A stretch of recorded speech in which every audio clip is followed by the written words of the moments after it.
Approaching the point where we left the trail yesterday, I decided to come back out of Wolfkill shelters the same way we went in.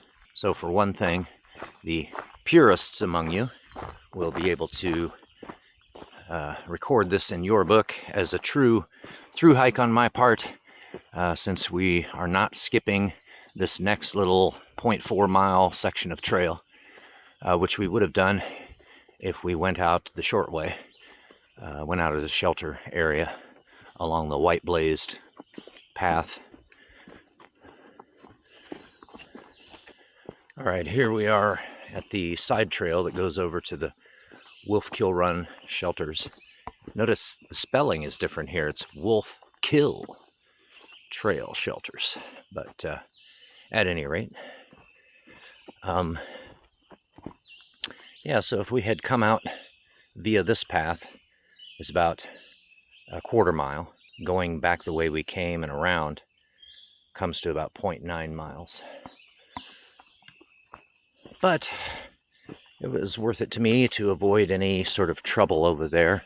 And then as a bonus, we satisfy the purists in the crowd who say, oh, that wasn't a real through hike because you skipped a small section there. So everybody's happy. So now we have a pretty serious descent here that will take us down, and we'll bump up against a road, and there's a picnic table down there. Haven't eaten anything yet, so I plan to eat something there, take a break. So if you do this trail in the other direction, you have this climb up to Wolfkill Run shelters, which really stinks because you've already gone, you've probably already gone at least 9 or 10 miles, depending on where you start. Maybe 12 if you were to start at Wren Farm. I don't know if you're allowed to start there, but if you're allowed to park there. But anyway, yeah, climbing up this hill at the end of the day is a real drag. Look at this. Can you believe it? Somebody left a shirt lying there. Oh, that's me. Oh, yeah, okay, that's right. Taking my shirt off for a moment here, but look at you, Wolfkill Run.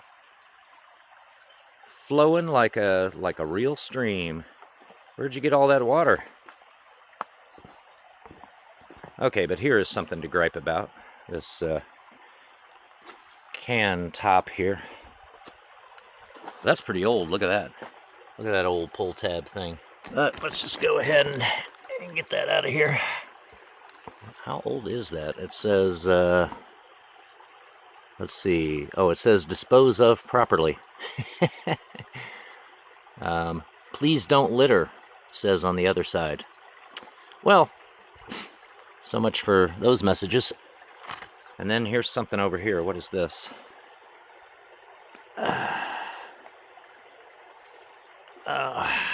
Firework. We'll get that out of there. Since we can replenish our water here, rather than going down to the picnic table, this is a good access point for the water. So we'll just go ahead and cook our breakfast here. There's Alfred's Bent Nail Bridge down there, by which we'll cross the stream, and then head down a little ways, and there's picnic tables. But it's probably a lot more shady here, and you saw that I brought the skillet and spatula, and that was for the Tex-Mex breakfast taco. So let's have that. Okay. Open up the package and remove the olive oil packet and the natural desiccant. Okay. So, inside here, extra virgin olive oil covered with cheese dust, I guess.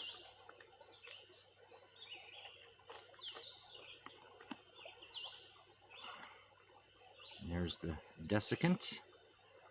Put that in our trash. Add a half a cup of cool water to the pouch and stir. Ah, I need my spoon.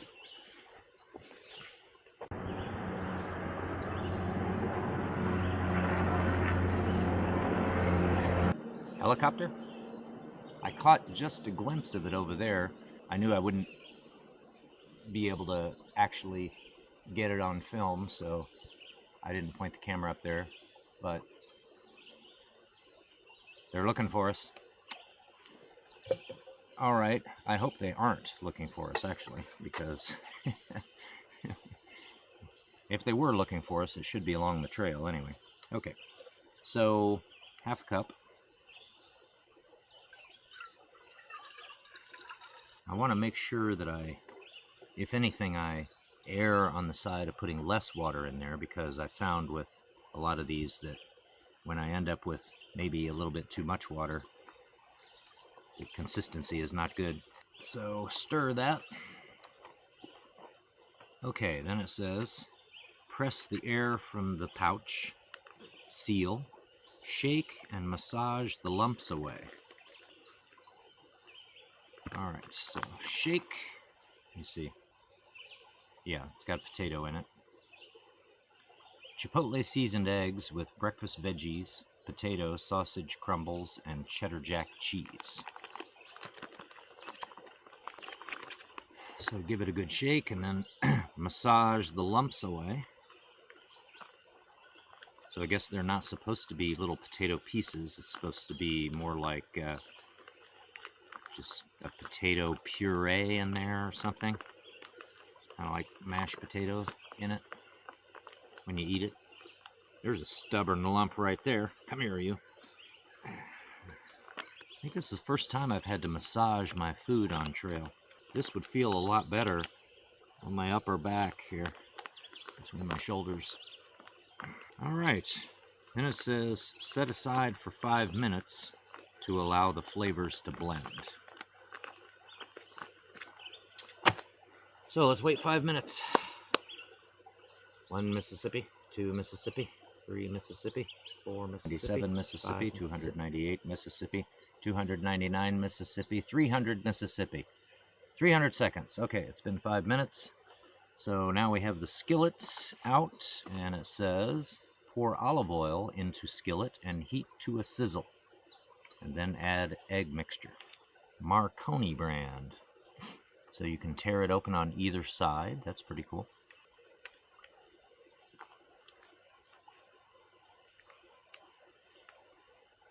Ooh.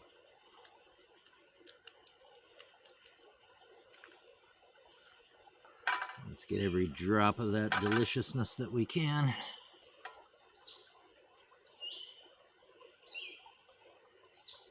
Let's try to coat the whole surface and find a nice level spot there. There we go. It's sizzling. All right, then pan fry the eggs, stirring with a spatula until scrambled and firm.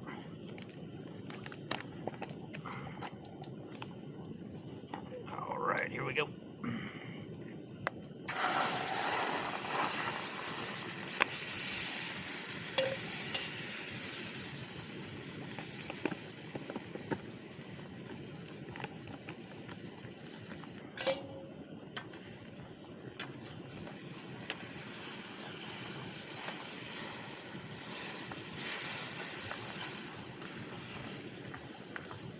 The skillet with a handle is recommended. We'll do our best here.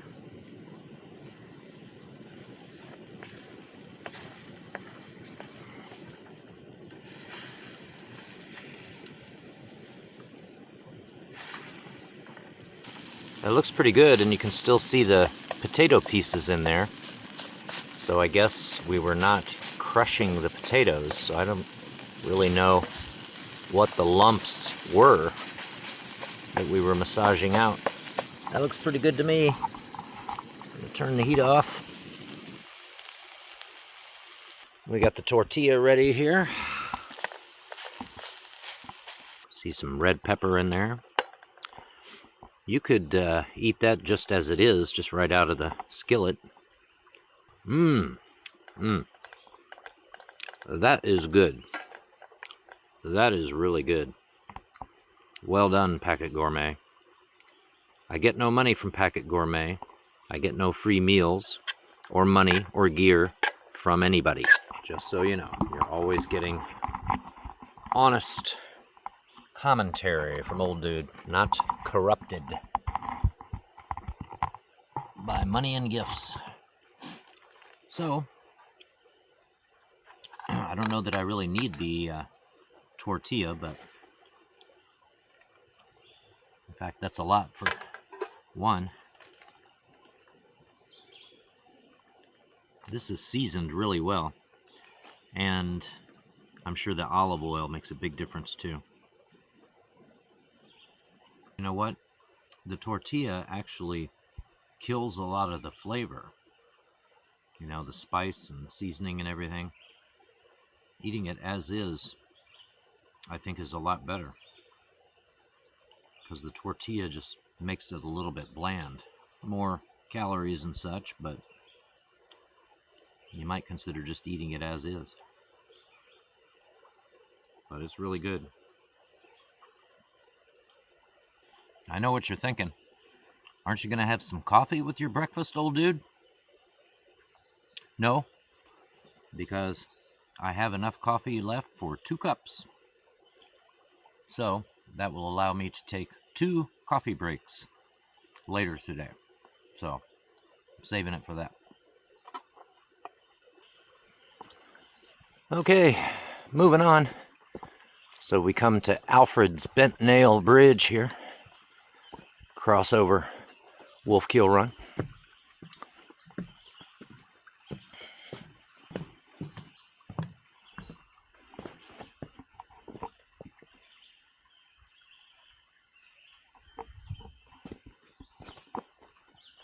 So, up ahead of those picnic tables I mentioned, I think we'll probably skip those, head up into that switchback section, and whenever it seems like we're done climbing, then maybe that'll be a good time for a coffee break.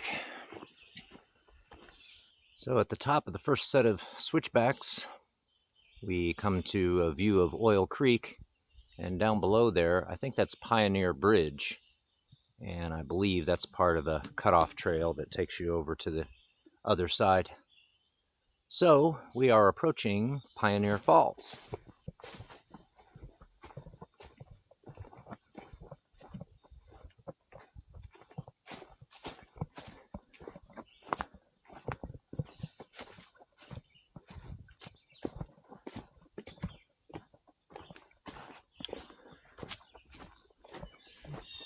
Well, we passed Pioneer Falls, and it was dry. There was really nothing to see, so I didn't even turn the camera on for that.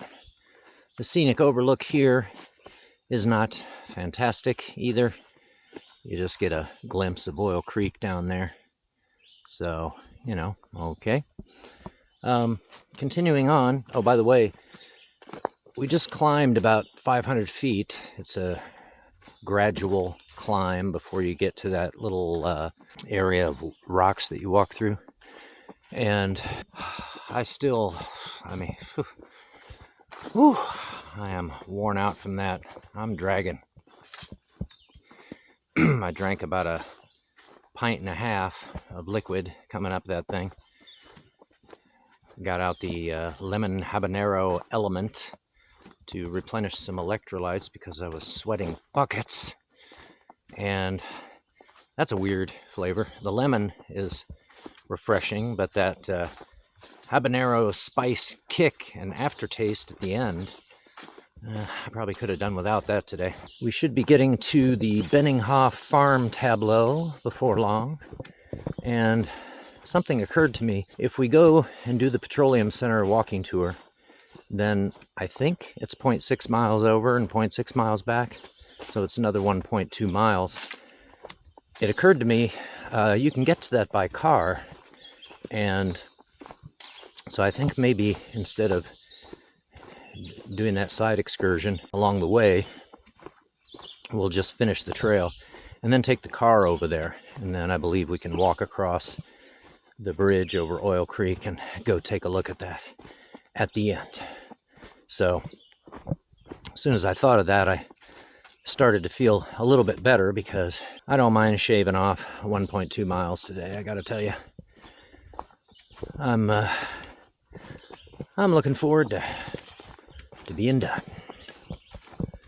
Well, here's Pioneer Falls.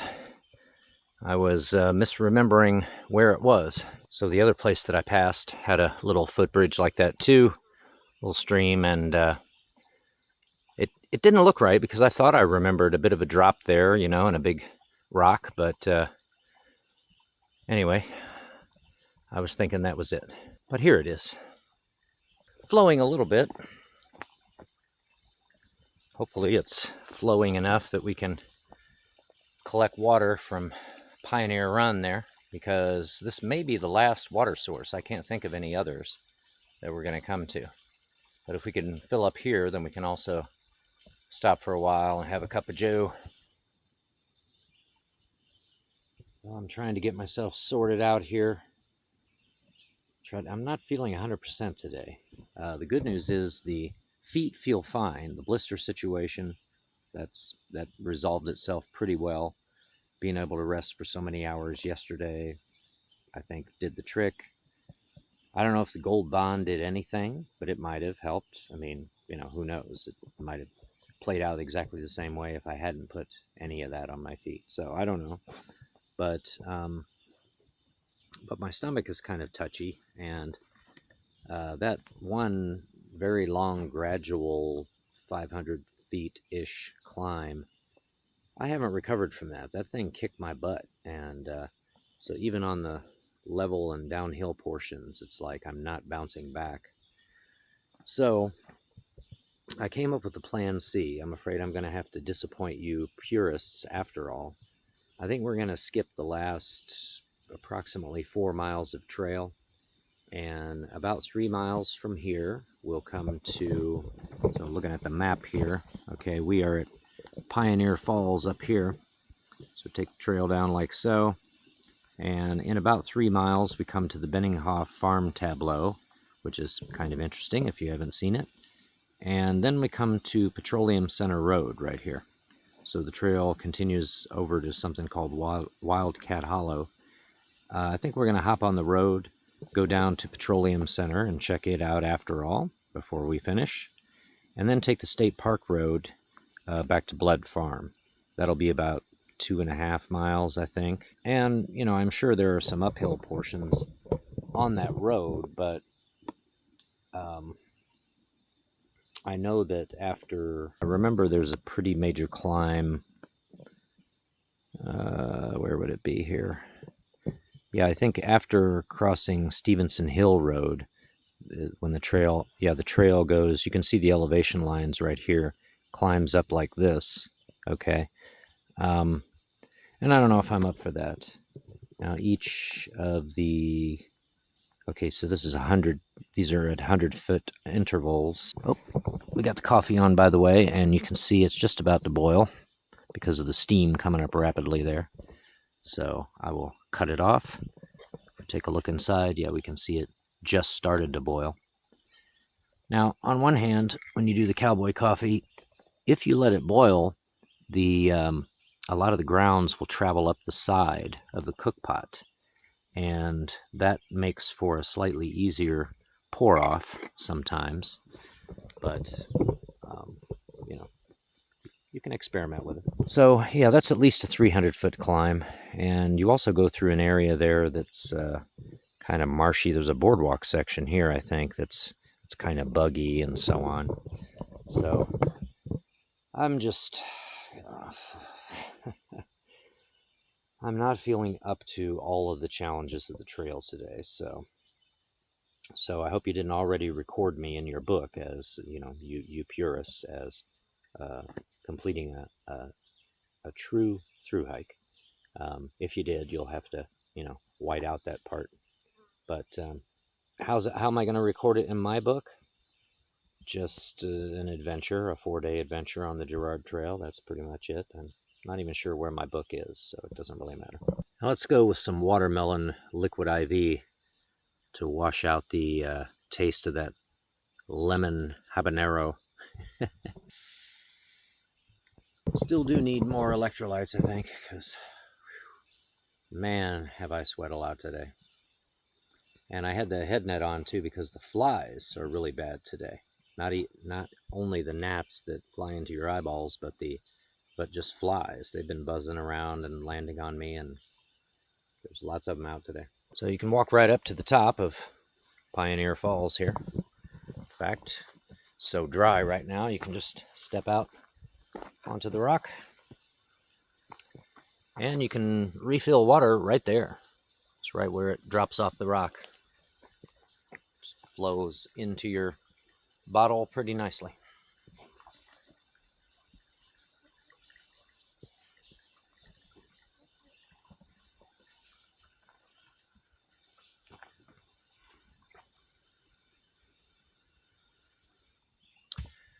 All right, leaving Pioneer Falls.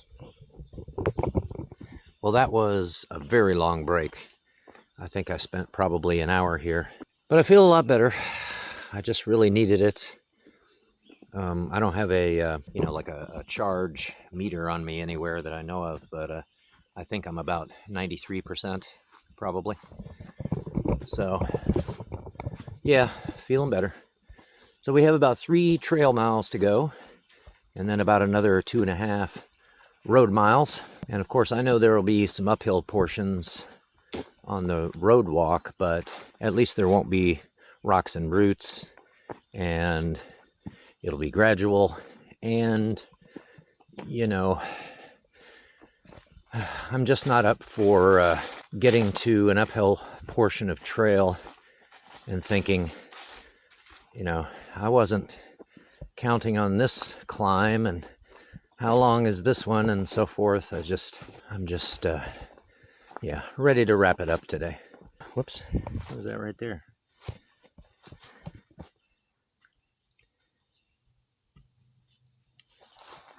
Oh, that's some kind of mushroom, isn't it? The bird's nest looking tangle of leaves and stuff around it made me think that was part of it. But okay.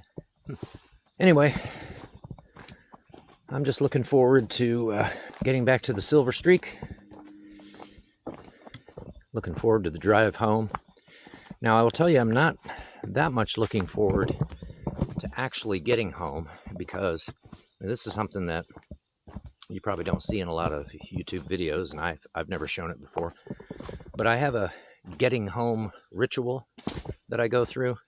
It's not like I can just go in, dump my pack, and just collapse on my couch and go to sleep. I unpack everything, and I get my laundry together, and take off the clothes I'm wearing and everything, and get all that into the washer right away, in case I'm carrying a tick in with me, which is very unlikely, but it could happen. So I want to get my clothes in the wash right away. Some of the clothes will be on me, some of them will be in the backpack. I have to pretty much unpack the whole thing to make sure I account for everything. Get my clothes in the wash, and then get into the shower and inspect myself for ticks before I shower. Take a shower, and then come and transfer the clothes to the dryer and run the dryer on a high heat setting, because if a tick survived the washer, then the high heat of the dryer will kill it. They cannot withstand that kind of heat. So, and then when the clothes come out of the dryer, I want to put everything, where it goes and so forth. And my hiking clothes are likely to be separate from other clothes because they are treated with permethrin. And so if they're still good for the sort of 6-week window in which I wear them, then I can have them ready for the next outing and so forth. Since I spray my clothing and gear about every 6 weeks, and sometimes it's different clothing than the previous time, And then once all that is done, I can collapse. So, like I say, when I first arrive home, it's not terribly relaxing until I go through all the sort of post-trail maintenance I need to do. Well, skies are getting a little gloomy. We might just be finishing up in the rain. Here's an interesting feature along the trail. This abandoned structure. Is it an old house or what is it? Likely it has something to do with oil production. Can we get to it? Yeah, here we go.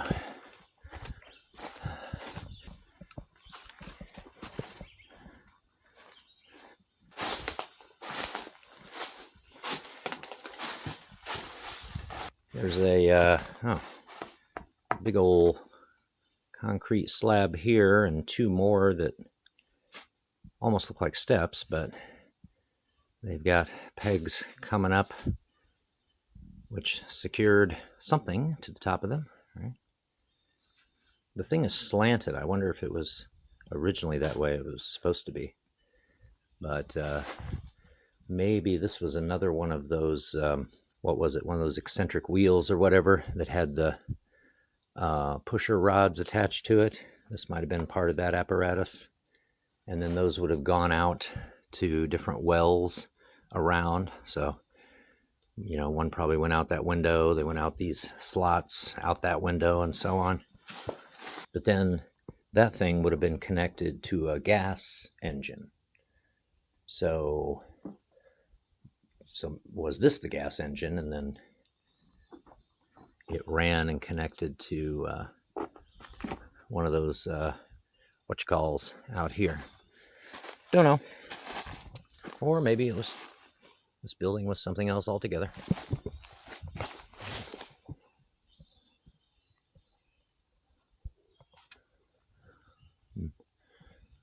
The slot there makes me think that pusher rods went through. Looks like one went through here, or just a regular pipeline went through. Who knows? Or maybe somebody knows and you can tell us.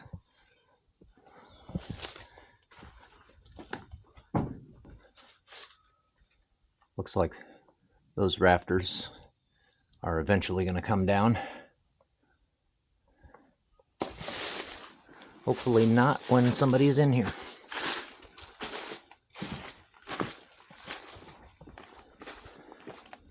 All right, back on the trail. Moving on. As thunder and rain begins, we come to another one of these old structures. Abandoned, dilapidated. And what do we got here? Wow, this is bigger.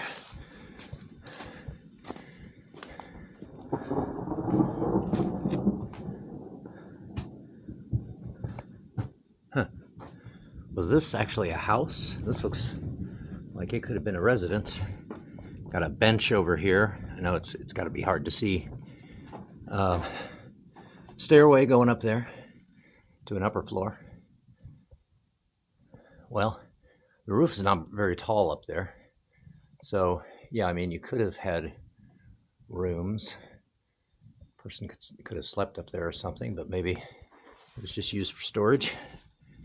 And then we got this room here. I mean, that looks like could have been a bedroom, right? Stovepipe coming up through.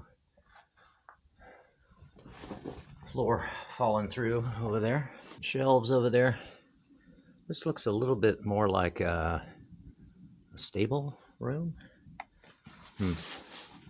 So yeah, I don't know if it was a residence or a workshop or a pump house, engine house, or what. But oh look, the side is falling off.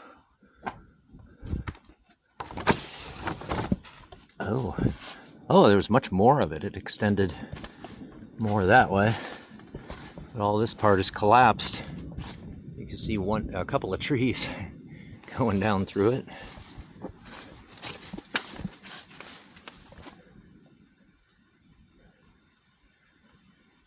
Wow.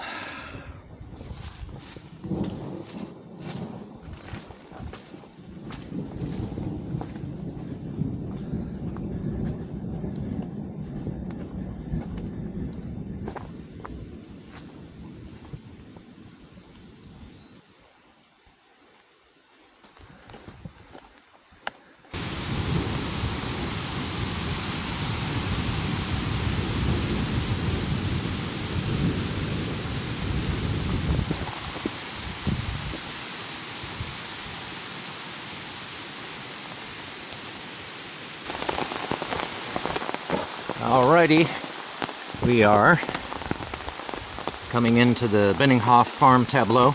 So these structures here are just kind of decorative, you know, recreations.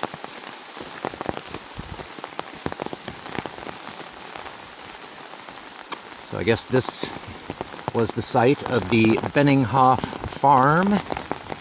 Benninghoff would have been one of the others who fate chose to strike it rich quickly through oil.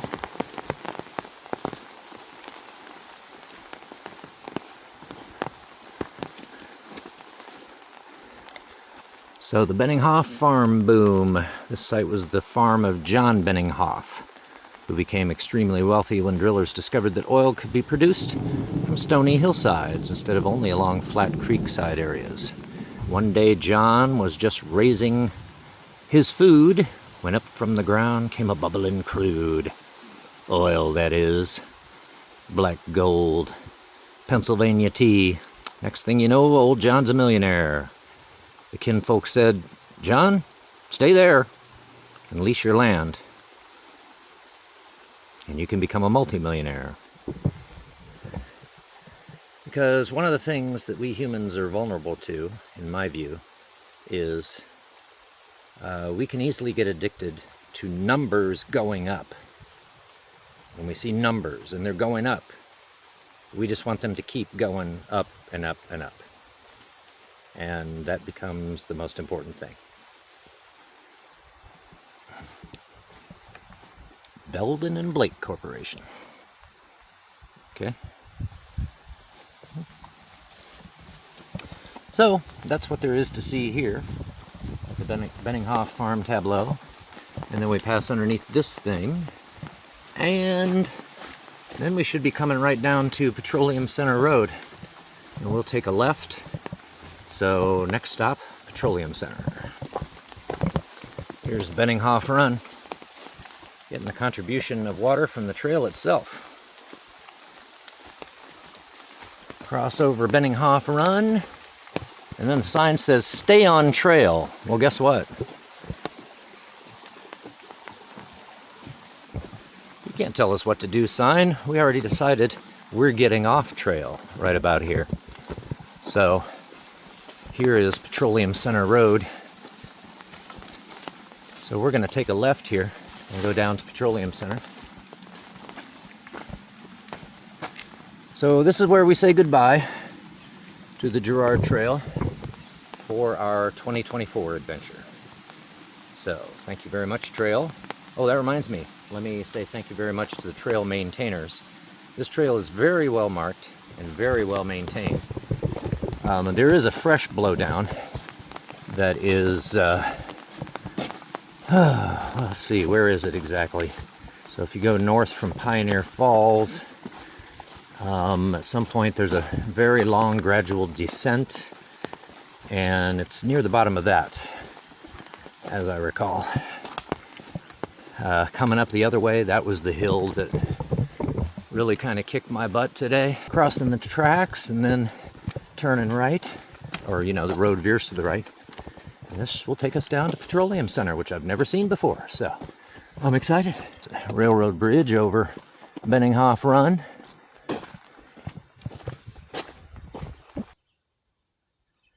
All right, here we come to the walking tour. So it looks like what's going on here is that maybe this was like the main street of a village, which I guess they call Petroleum Center.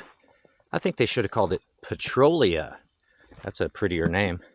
So I guess we'll just go down this row and then back the other way. I don't know that I'll show you everything, but we start with, look, it says Benninghoff Run and not Benninghoff. Spelling was flexible in those days, and also, names would be spoken more than seen in print. People would tell each other, "Oh, that's Benninghoff Run. Benninghoff Run. What's it called? Benninghoff Run. What is it? Benninghoff Run." And somebody would hear Benninghoff Run, and then if they needed to write it down, they'd say, "Well, they call that Benninghoff Run," and so they'd just guess at the spelling. So a lot of that went on in the 19th century. Oh, look at this. Look, they did call it Petrolia. Not the spelling that I had, but so apparently there were 3 churches, the land donated by the Central Petroleum Company. But as one writer stated, the fact is, in Petrolia, the church universally believed in is an engine house with a derrick for its tower, a well for its Bible, and a 2-inch tube for its preacher, with mouth rotund, bringing forth things both new and old in the shape of 200 barrels per day of crude oil mingled with salt water.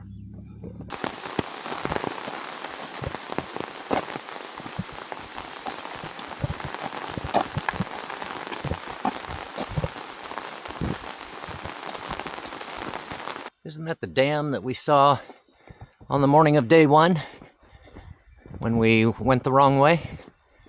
I think it probably is. And it's a good thing we saw that, because that tells us that we are very close to the point up ahead where the trail crosses the State Park Road. And if we take a left, it just goes just down the hillside and into the Blood Farm parking area, where the Silver Streak is waiting for us. So mark this down in your book as a continuous footpath loop, though not quite a true Gerard Trail through hike. But that's okay. Whew. So I think I'll wrap it up here. Thanks for watching, and thanks for joining me for these 4 days out here. Right now I think I'm going to do a little homage to a backpacking YouTuber that we all know and love, Syntax77, and say, right now, it's chili cheese hot dog time.